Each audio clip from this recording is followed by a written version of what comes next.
Welcome back mga kapitbahay! Ito na ang favorite part nyo. Yes, magluluto na tayo. Pero bago tayo mag-start, syempre, I'm gonna let the Asia's romantic balladeer introduce his very beautiful wife. Yes, ang aking napakaganda at mahal na asawa, si Kat Bautista!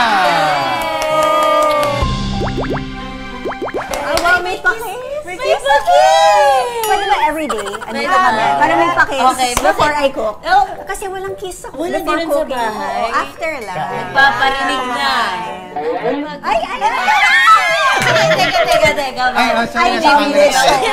Camera tayo, sorry. Okay. May mga bata. Ano po bang isi-share niyong recipe sa ating mga kapitbahay? Aha! Ang recipe natin today ay sinampalukang manok. Sinampalukang manok. Bakit ito? Favorite ko to nung bata pa ako. Tapos nung nagde-date kami, na-realize ko na at sinabi niya sa akin magaling siya magluto.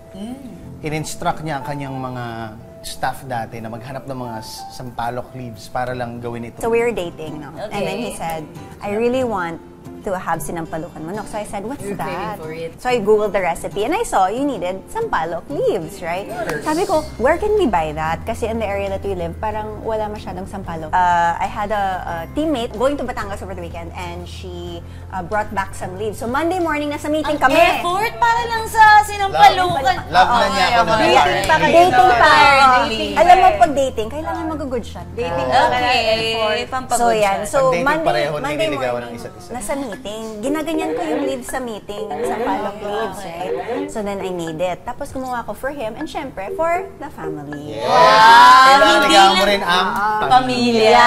Sweet packing. Ano namang ang reaction mo doon nung natikwan mo? Napakasarap!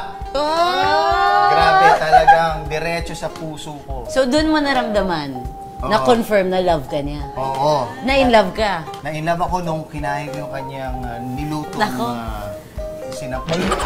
Sinampalukang manok. Kailangan namin malaman yung recipe na yun. Kakailanganin natin ng mantika, sibuyas, bawang, luya, kamatis, manok, patis, chicken broth o tubig, sinigang powder, siling pangsigang, asin, at paminta. Kaso lang, parang pansin ko, dito sa ingredients natin, Wala tayong tayong dahon. dahon. Oo, Dahil yan. nga, mahirap hanapin yun. Nasa city kasi tayo ngayon. Sa city din tayo ngayon. Normally, yung dahon, we also add a step to it where we soak it overnight. Para talaga it will alam. Oo nga, nasa-shock din siya. As you can tell who does Okay. the cooking in the house. So the night before you Yeah, so kung prepare. nandito siya, it would be the leaves na already soaking in the broth. Kasi that's what you would use instead of the... May dinadagdag pa ba sa broth? Wala naman, yun na. Because, Yung leaves na. and then after when you boil it, that's when it gets soft. Kasi the leaves are, tama chef, di ba medyo matigas? Yes, yung matigas. So, chef, Yung niluto iba mo ba naman, rin ito? oo, yung iba kasi ang ginagawa, pinaka-sampalok talaga. First, Una we kumain. will put in the oil and cook the fragrance.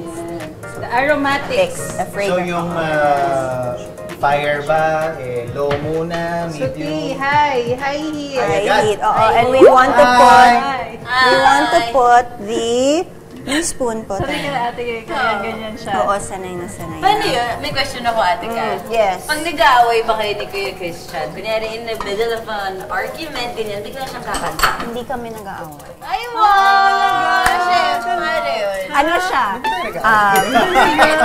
Ano secret? It's a productive discussion. Sobrang siyang mature na tao. Ako hindi ako mature. Ako gusto ko, away tayo. Let's parang nagtawag nila sa away. And then make up very mature discussions. First person in my life that taught me how to have a mature discussion na productive. Ano namin yung Kapalipas ginger mo. ha? Okay, go. Ginger daw muna. Ate Ginger. Palipasin mo. Palipasan muna. And then, Tapos kumain muna. yan, kailangan busog para tama yung pag-iisip. And then kapag ready na, saka mag-usap. Ang ganda ng term. I like it. Nag-stick sa akin yung productive discussion. Inisa na ni Ate Kat ang bawang sibuyas, kamatis, at saka ginger. Ginger! Yung kamatis, hayaan mo nang lumambot. Tapos dudurog-durugin mo yung ate, di ba? Dinudurog mo siya, ate. Yes, kasi Parang when, ano susubay. Parang yung puso ko yung nakita kita. Nadurog! Ito na, manok na agad. Ilalagay na ang manok. Manok ko yan, yan ang manok ko. Manok ko lang? Yun. Yun, ito. Pareho. Pareho. we're gonna put it in bit by bit so that we can brown the chicken first with the aromatics. Ganun pala. Para lumabas ang umami. So, nagkikwentuhan kami ng artist. Tapos sabi, ang usapan, papayag ba kayong magkising-sing yung partner niyo sa iba? Yan. Punta ko na tong Tapos, conversation na to. si Kuya Christian nag-iisang sumagot sa aming lahat na, I'm sorry, only my wife touches my lips.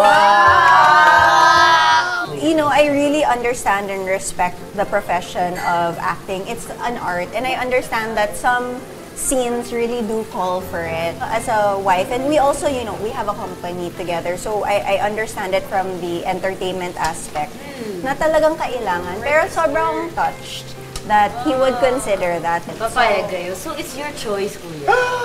Ang dami kong natutulong sa pagluto nila. Oo nga, kailangan. Tayong dalawa. Sa totoong bahay, hindi ka tumutulong sa kusina, Kuya? Hindi, ako siguro taga-hiwa, ganyan. Ah, meron Taga-prepare naman. ng plato. Meron naman. Tagalagay ng tubig. At least, diba? Siyempre, inaaliw natin sila. Kinakantahan. Oo, kinakantahan. Sample nga nung kinakantahan habang nagluluto Sige ang nga. wife. Ang sinampalupa. Sikat na kanta yung kakantay. Diba? Bayan tayo. Oo, magbabayad. Ikaw magbabayad. Ikaw na magpatis. All of this. You wanna put in the broth? Ayan, nakatulong din ang Tulong din! Kanina ko pa iniintay ito eh. This is your That's chat. such a great idea. Alam mo yun, na ako talaga yun. Ito talaga, ito pala yung ano. Ta-ta-ta-ta-ta. Look at that! Okay lang. Look at that! Beautiful. Napaka-professional. So we're just gonna let this simmer for a bit, right, Okay. while the flavors incorporate. Hanggang sa ma-reduce. Ay, baka you want to put it, yung magic powder. May contribution ulit si Hobby. How? Just pour it in. Just like, boop, like that? Yes. Hindi yung parang All of it? drizzle, ganun. Okay, okay. Okay, thank you. Diba? Yun na yun. We have to stir it. Would you like to stir it? Yes, of course. Silly on the side. You're so silly. We'll just taste the broth and then add salt and pepper. Okay. We're Pero just mga gonna put a bit of kapitbahay, pepper. kung makakita daw kayo ng dahon ng sampalok, mas Yan masarap talaga. Yung pa rin talaga. And don't forget, ibabad nyo po yung dahon overnight. Overnight at... Nangangasim na ako. Tara na kaya kainin Tara na, pwede na to, no? Luto na to eh. Oh, let's go eat. Let's go eat. Let's go.